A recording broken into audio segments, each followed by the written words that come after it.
Good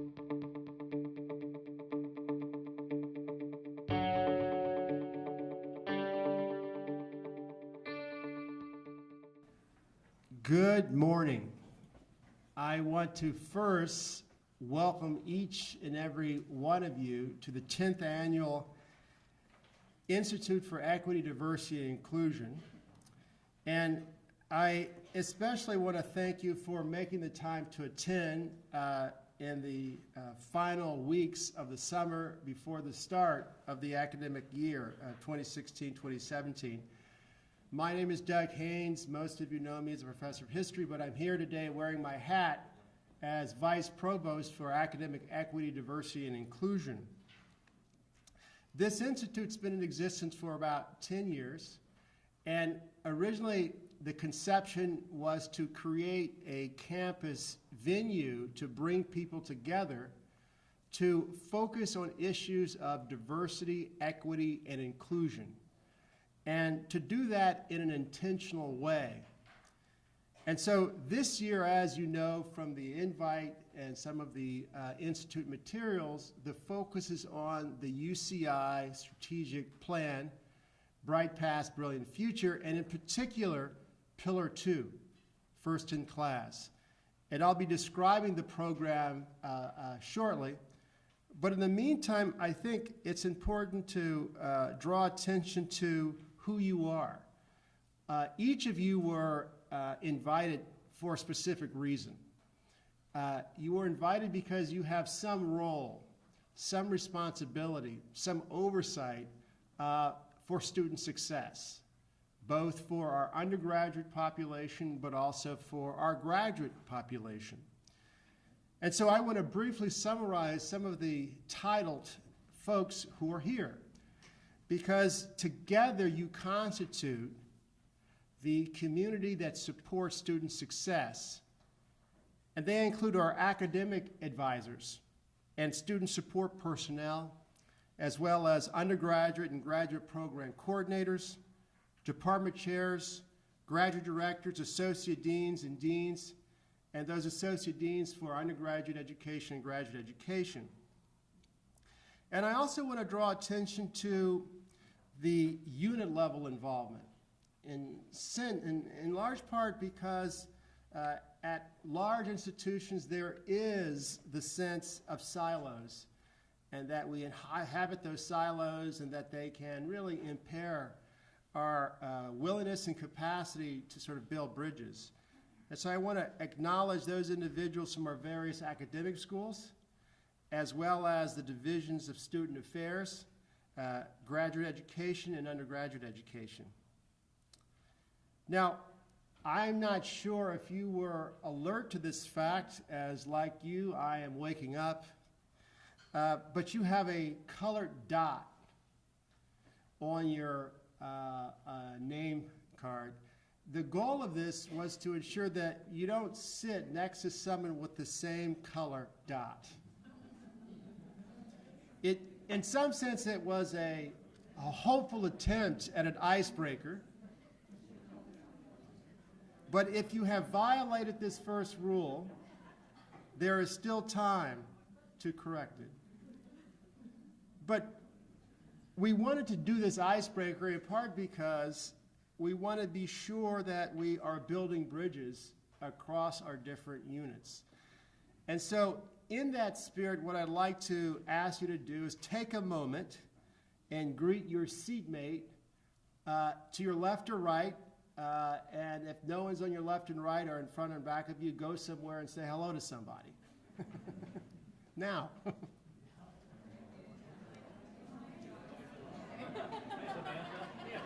I know you by email.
Thank you.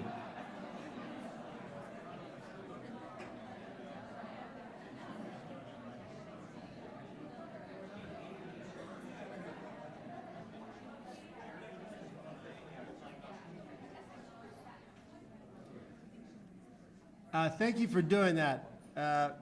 And I hope during the course of the day that you meet other people, learn about what you do, and also with the idea that perhaps we can work together in the future. The timing of this institute coincides with a number of important campus milestones that have been in the news or have taken place during the past year. And I think it's noteworthy to acknowledge them because they underscore the fact that as a public research university, we also are a university that's committed to inclusive excellence. And the 4 or 5 items that I'm going to mention will sort of underscore that point. So first and foremost, I'm sure most of you have read or heard that the U.S. News and World Report ranked UCI number 9 among public research universities in the United States. That's the second time in a row. And as of today, we're ranked 39 nationally among both private and public research universities. And generally, individuals poo-poo rankings. But what's important to remember that the campus has moved up almost 10 points among national institutions. And when you consider the fact that the top 20 are all private and or Ivy League institutions. And so we're moving into a territory that really sort of reflects the sort of strength of our academic programs, but also I think reflects the sort of promise and talent and achievement of our undergraduates and graduate students. Second, last September, about this time, the New York Times Access Index ranked UCI as number 1 in educating low-income students. And that's another major milestone that sort of reflects our commitment to inclusive excellence. And it recognizes that UCI, for many individuals, is an elevator for social mobility. Last February, the U.S. Department of Education, the Office of Post-Secondary Education, designated UCI as a minority serving institution, particularly under the category Asian American and Pacific Islander Serving Institution. Now this is significant because this is the first specific population designation that the campus has received. And it reflects the fact that our students are quite diverse. And this is particularly important when we think about the Asian American population. Too often it's characterized in a homogeneous way, but there's significant diversity, particularly when you think about issues around class, but also foreign language competency. And I think it's, again, another reflection that the campus is being intentional about bringing in talented people into our programs to be successful. We're currently on the cusp of becoming a Hispanic Serving Institution. Right now, we're at 24.8% of our undergraduates are Latino. The magic number is 25%.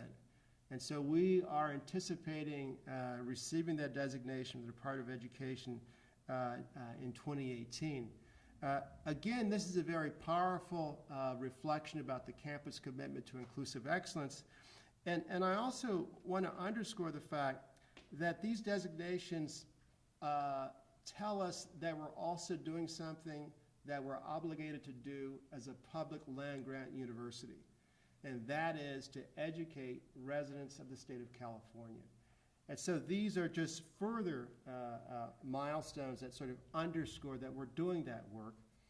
And finally, I want to point out that this fall we'll be welcoming the largest number of California resident African Americans as well as Chicano Latinos in the history of the campus. And again, it reflects the changing demography of the state, but it's also a credit to the efforts of student affairs and particularly their efforts at outreach, and I want to be sure to acknowledge them. But I want to move on now to the theme that brought us here today, and that is first in class. Fulfilling first in class involves elevating the student experience for both undergraduates and graduate students today and tomorrow. This institute draws together stakeholders with different functions, but with a common purpose, and that is to support that larger pillar. As such, we're gathered today in an exercise of meaning-making, seeking to understand what inclusive excellence means today, but also to advance student success tomorrow. And I want to briefly review some of the Institute goals and objectives, and the goals are aspirational, right? So the first and foremost is we want to accelerate UCI's transformation as a national leader and global model of inclusive excellence, right? And I want to underscore that. For an institution of our reputation to embrace inclusive excellence, to draw strength from our diversity, is something that is relatively new in the higher education landscape. Right? And furthermore, I think when we think about our international peers, I'm convinced that few of them educate as diverse a population as we do at UC Irvine, and that's another point to keep in mind as we sort of contemplate what we mean by inclusive excellence today and tomorrow. Second is to appreciate the diversity of today's and tomorrow's students. Everyone in this room, in fact, I would argue, all the faculty, all the staff are committed personally to diversity. But that personal commitment has also to be grounded in data, in research. And part of the purpose of this institute is to supply some of that. Third, we want to grow the capacity to advance student success by learning about learning. I think too often, this is my impression, we take teaching for granted, but education forms an integral part of inclusive excellence. And so we'll be having presentations that I hope will shed light on new trends in learning that's particularly relevant today's and tomorrow's students. The subset of goals or objectives is pretty straightforward. We want more people to understand first in class. What are the goals? What are the metrics and what are the strategies? In other words, we want people to own this, to be intentional about first in class, because our students expect it, and I think it's fair to say, require it. We also want to come out with a better sense of fortifying student success in all of our academic programs. And that involves working together within units, with individuals with different roles and functions. And finally, to improve coordination, communication, and collaboration among the relevant offices, programs, and initiatives across the campus. And I want to move on briefly to what inclusive excellence means. It recognizes that human promise, talent, and achievement are broadly distributed in society, right? It means that we focus on strengths, not deficiencies. It appreciates that historical and contemporary hurdles and barriers distort and shape opportunities and possibilities to participate and succeed in higher education. And so that requires us to be very intentional about understanding who our students are and how best to promote student success for both undergraduates and graduate students. And finally, inclusive excellence means embracing the imperative to expect equity support diversity, and practice inclusion. And this is particularly the case not only in the co-curricular environment, but also within the classroom itself. The program today is divided into two parts. In the morning, we'll focus on setting the context for inclusive excellence. And our Vice Provost for Academic Planning, Judy Stepan-Norris, will outline the campus strategic plan with special attention to Pillar 1. Judy will be followed by Ryan Sherlin, the Assistant Vice Chancellor for Institutional Research and Decision Support. He'll focus on change and continuity in the undergraduate and graduate student population. And Mary Beth Gaspin, our guest and keynote from the University of Pennsylvania, will wrap up the morning segment with a keynote based on her book entitled Educating a Diverse Nation. The afternoon will focus on building capacity today for inclusive excellence. And there we'll have presentations by Dean Aram from the School of Education, as well as the Vice Provost for Teaching and Learning, Michael Denon, and Susan Coutin, the Associate Dean for Graduate Division. Right now, I'd like to call up Judy Stepan-Norris to discuss the campus strategic plan.